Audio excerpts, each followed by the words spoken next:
In this video, I'd like us to explore some of the abstract topics concerning vector spaces, which are often swept under the rug in any quantum mechanics course.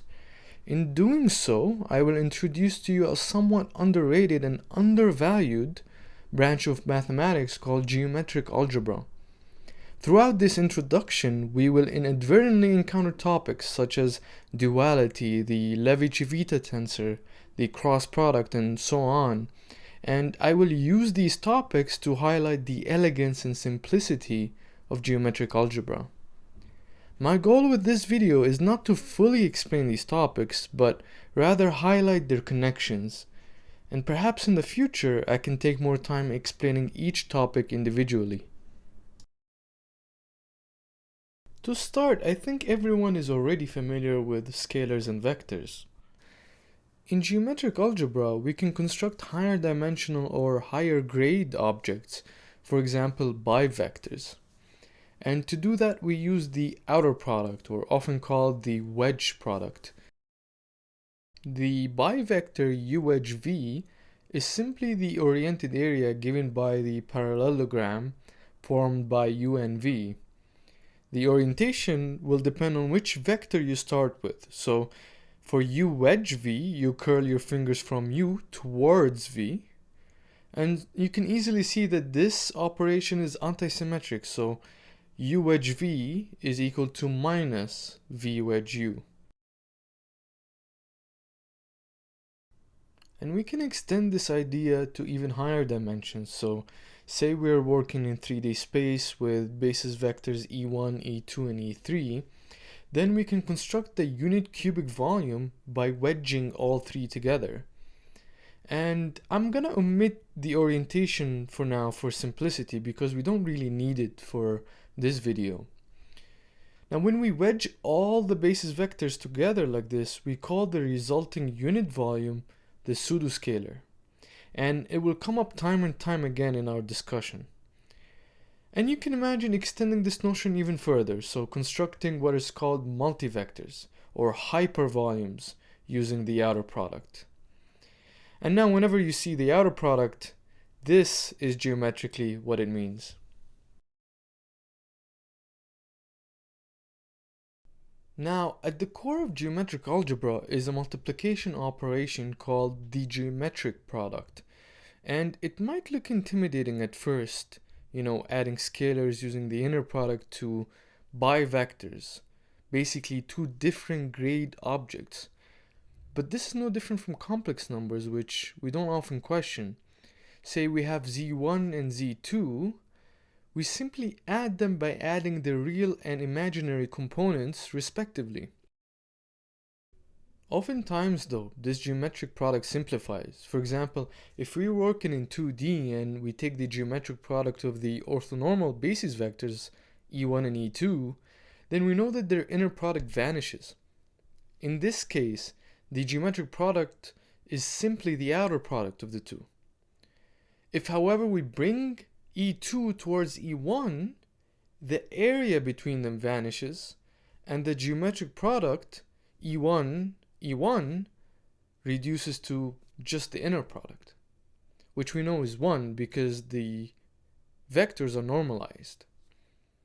Now, this generalizes to any orthonormal basis vectors I and j, where I is not equal to j.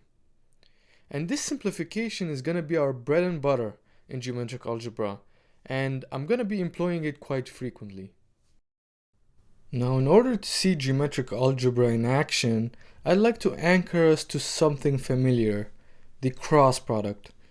For vectors a and b, the product a cross b is a vector that lies in the plane perpendicular to both.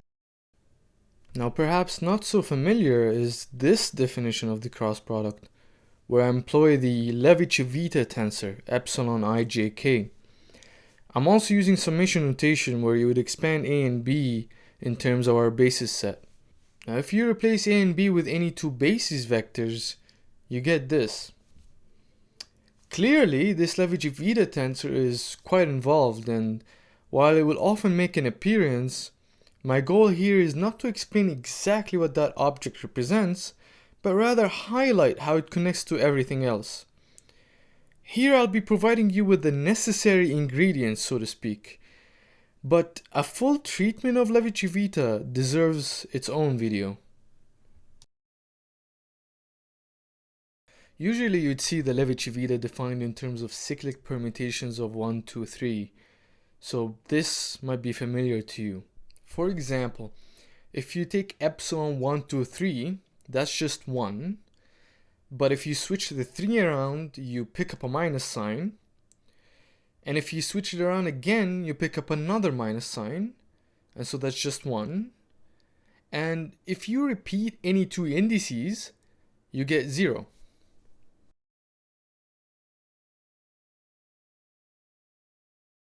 Now I'd like you to see how we define this tensor in geometric algebra. What I'm going to do is explain the terms in this equation, and we're going to check if it works. So here we're taking the outer product EI with EJ with EK, and then we're multiplying by the reverse of the pseudoscalar, given by the dagger symbol here. So instead of E1 wedge E2 wedge E3, we have E3 E2 E1, and the outer product is simply the geometric product because all of these are orthogonal. Now let's see if this works for the simplest case where we have two repeating indices, so say epsilon 1, 1, 2. And as we discussed before, there is no area between E1 and itself, so the wedge product vanishes and epsilon 1, 1, 2 goes to 0. For the case of cyclic permutations, say epsilon 1, 2, 3, first we write out the reverse pseudoscalar, then all these wedge products become geometric products. Now you see the E3, E3 in the middle, well that just becomes 1 since it's just the inner product between the two. And you can see the pattern for the E2, E2 and then the E1, E1. So epsilon 1, 2, 3 is just 1. Now for the anticyclic permutations, say epsilon 1, 3, 2, again we expand the pseudoscalar and drop all these wedges, but now I must reorder this E2, E3 in the middle for things to cancel out. And if I do, I pick up a minus sign, because the wedge product of these two vectors is antisymmetric, and now we can cancel out the same as before, and here we end up with a minus 1. So you see we retrieve the old definition using the geometric algebra definition. Now that we have a handle on the algebra, we're almost in a position to revisit the cross product. But first I'd like to make a stop at the outer product to showcase the simplicity of geometric algebra. We can first rewrite A and B in terms of the basis vectors, and then simply expand. From here, all we need to do is distribute.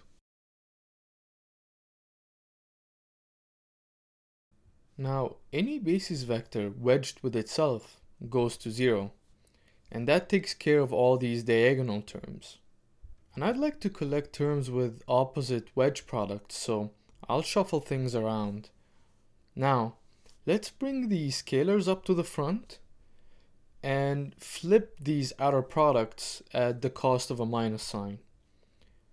Bringing all these scalars together, we get this. These coefficients look familiar? Focusing on the E1 wedge E2 term for just a moment, that is just the geometric product of the two. Now I can multiply by E3, E3 because that's just 1, and I can shuffle twice, picking up two minus signs. Now I multiply by epsilon 1, 2, 3 because that's just 1, and remembering the formula we had for the cross product, the epsilon 1, 2, 3, E3 is just E1 cross E2. And this E1, E2, E3 is just our pseudoscalar I. I'm going to use this relation to rewrite all the wedge products up there. Now we know how to take the cross product between any of our basis vectors, so we can write those vectors instead. And notice all those coefficients along with this minus sign over here. This is just the cross product with a factor of I to the side. So going back to the cross product, we know that A cross B lies in the plane perpendicular to both A and B. But why not this vector? Well, it can't be, because for A wedge B, we need to start curling our hands from A towards B, so our thumb points up. Now as for the magnitude, well, that's given by the area of the parallelogram A wedge B, which, by the way, also happens to be AB sine theta, and that's what we learned early on. So it's really the outer product that is fundamental, and you can see that because the cross product exists only in 3 dimensions. One thing we haven't talked about though is this pseudoscalar. It seems to relate the plane A wedge B to an orthogonal vector. Now you might have many questions, but let's tackle just a simple question. What is the action of this pseudoscalar? Like, say in another dimension, say in 2D. So let's consider E1. What is perpendicular to E1? Well, we know it's E2. Now I'm going to multiply by E1, which is just 1 over here. Then I'm going to switch, getting a minus sign. Then switch again. But this term is just the pseudoscalar in 2 dimensions. What about E2? Well, let's copy this, then multiply by the pseudoscalar on both sides. Now here I have I squared. This I squared is just E1, E2 multiplied by itself. So again, we do a switch here and pick up a minus sign. The E1 both go away, and so do the E2, and whoa, we have I squared is -1. Now, that should look familiar. But let's sweep it under the rug for just a second and move on. So up there, we're going to have a minus sign now. Let's expand the pseudoscalar and do a switch here on the left, picking up a minus sign. Now this term is the reverse of the pseudoscalar. The minus sign goes away on both sides and we get this. Very interesting, this pseudoscalar. But what about in higher dimensions? To illustrate why this actually has to generalize, let's attempt to construct an orthogonal vector ourselves. So say we want a basis vector Ej that is orthogonal to all the other elements in our algebra. In other words, this. The pseudoscalar of our algebra can now have n terms for n dimensions. And what we can do is take the outer product of all the elements in our algebra, then multiply by the reverse of the pseudoscalar. To not let this all reduce to plus or minus 1, we exclude the term Ej from our product. Now this looks awfully reminiscent of the Levi-Civita definition we had before, except we're missing a term. So to compensate for that, we need a sign factor, and here its job is to preserve the handedness of our set. But let's ignore that for now. Let's just see if this works. So let's go to 3 dimensions as an example and look for E2. The sign term here becomes -1. From our formula, we must wedge E1 with E3 and then multiply with the reversed pseudoscalar with a sign factor. We expect to get something orthogonal to both E1 and E3, either this vector or that vector. Expanding the pseudoscalar and dropping the wedge, we get this. The E3 go away, and we do a switch here, and the E1 go away. And so we get E2.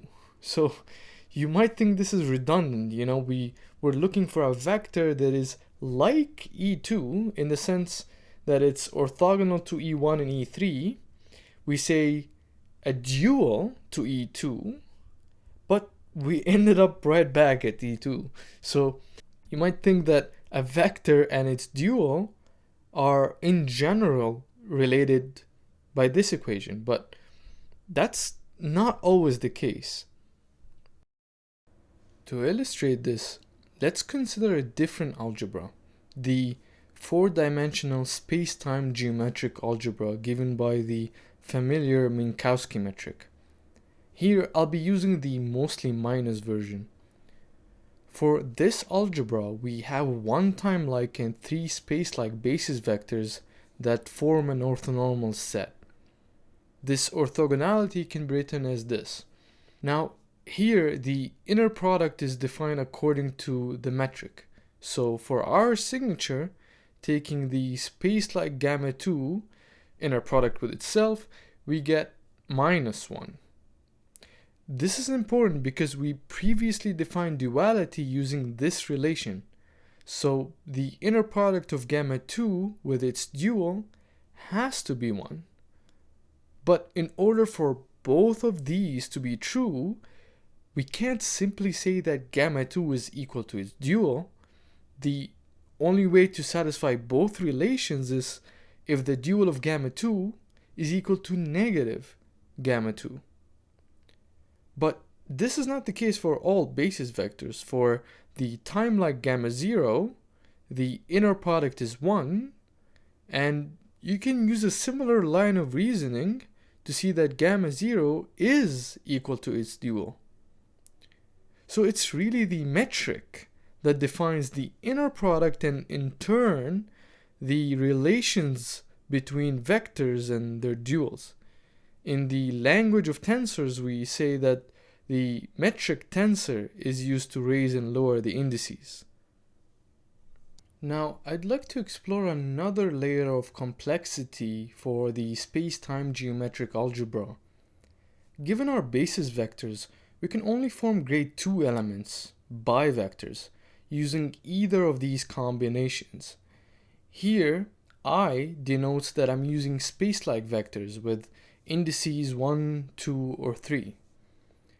And I'd like to focus on this set of bivectors, sigma I. From this set, we can form scalars by squaring sigma I. That is just gamma I, gamma 0 multiplied by itself.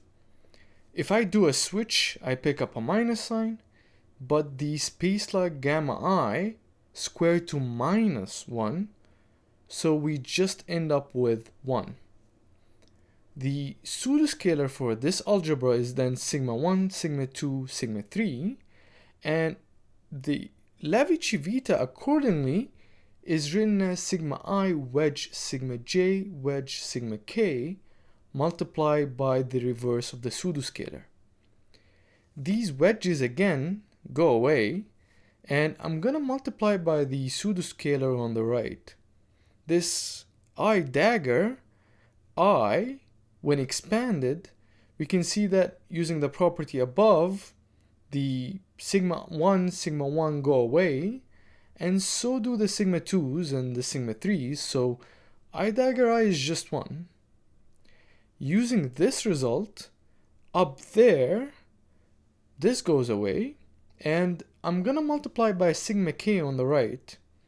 The sigma k go away, and we get this. Because of the anti-symmetry of the Levi-Civita, the sigma I sigma j is negative sigma j sigma I. So I'm gonna add two sigma I sigma j's together and then flip the order of these, picking up a minus sign. But that's just the commutator. Substituting a result from the right side, we get this. And I would like to pause a little bit here and ponder. I have not made any mention of physics or quantum mechanics whatsoever, yet these are precisely the commutator relations defining the Pauli algebra. But you might ask, how did these get in here? But I'd like to postpone this question for now and instead take a look at what else we can do with these sigma bivectors by first making a correspondence with quantum mechanics. This equation is famous in quantum mechanics. It's really reminiscent of Euler's formula, but using the sigma z operator. And you can find proofs in many textbooks. Now, I'd like to convince you that the geometric algebra analog is also true. And to prove that we could go through the math, but instead I'd like to remind you that our sigmas square to 1, aka they are unitary, and also there's something that I swept under the rug. Our pseudoscalar, it squares to -1, acting exactly like the imaginary unit. And that's all we need to say that if this is true, then this too must be true. Now, you've probably also seen this come into play in a sandwich product in quantum mechanics. And all of this jargon simplifies to just a cosine theta and a sine theta term.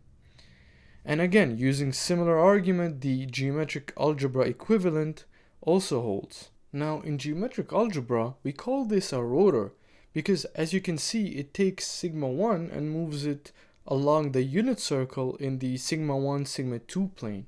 In fact, this I sigma 3 term can be expanded and the sigma 3 go away, leaving us with sigma 1, sigma 2, the plane of rotation.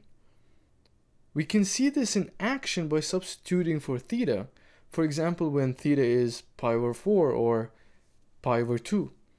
In fact, this sandwich product enables us to move anywhere along the unit sphere. The math behind all this is something I'd like to elaborate on in a future video. But for now, let's focus on the visuals. Perhaps this sphere in quantum mechanics is familiar to you as the block sphere, or in the context of quantum optics, maybe the Poincare sphere, describing polarization. But this sphere should really be attributed to Riemann, who introduced complex geometry to the world. In quantum mechanics, a vector inscribed in the sphere is used to represent a two-level system, the qubit with two complex numbers, v and w. But because these are complex numbers, shouldn't we be using two spheres? The key lies in global phase invariance. We say that scaling our state with a complex number lambda leaves it unchanged. So we can scale our state by 1 over v to get this, where u is w over v, but then we have a problem when this v in the denominator goes to 0. And if you've ever looked up quantum mechanics literature, we say it's all fine and good if we accept that when v goes to 0, u goes to infinity. But what does that mean? And what does that say about the vector space inhabited by our quantum state? But before we dive into these abstract spaces, let me just illustrate that this idea is not so bizarre. Take the function x squared plus 1, for example, and imagine standing at the origin looking at it straight ahead. From your perspective, it would seem that very far away, the parabola is looking more like an ellipse. As y goes to this point at infinity, x goes to 0. This more so resembles our world because of how we see, but what about our quantum state? What vector space does it inhabit? To explain, I need to introduce you to the real projective line.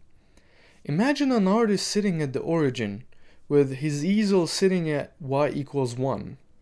To project objects in space onto his painting, he simply imagines lines connecting these objects to himself, then finds where these lines intersect his painting. Now, instead of the artist, imagine a special camera. In addition to projecting objects beyond the screen, this camera can also project objects between itself and the screen. And it can also look behind and project objects from behind onto the screen. Mathematically, to project any point, we simply need to scale both x and y by some factor, say lambda. For the point at 4, 2, this is simply 1/2. For the point at -4, -2, this would be -1/2. And while this factor changes, notice that the ratio between x and y does not for any point sitting on the same line.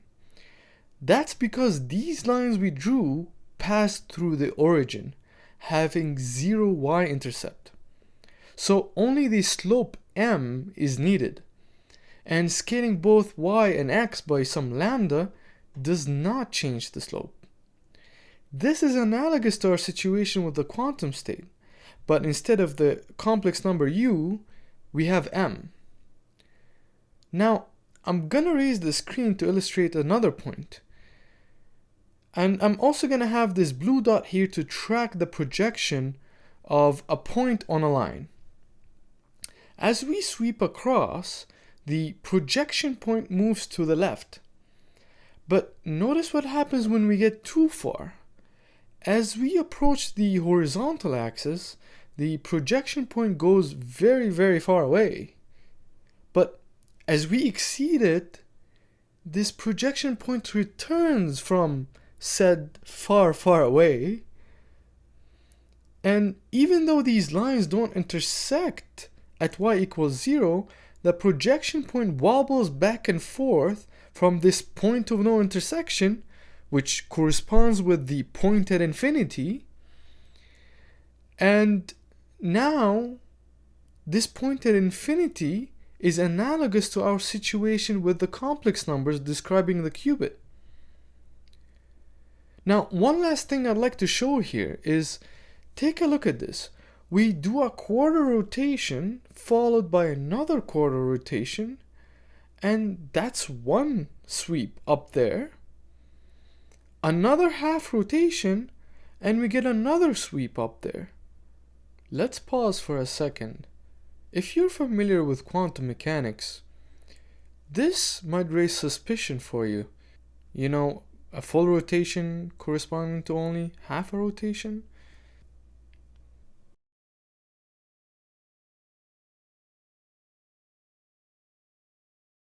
One last thing. U is a complex ratio defining our state. So even though we have a ratio, it's a real ratio. To solve this last issue, we can extend the real projective line by going up a dimension to the real projective plane.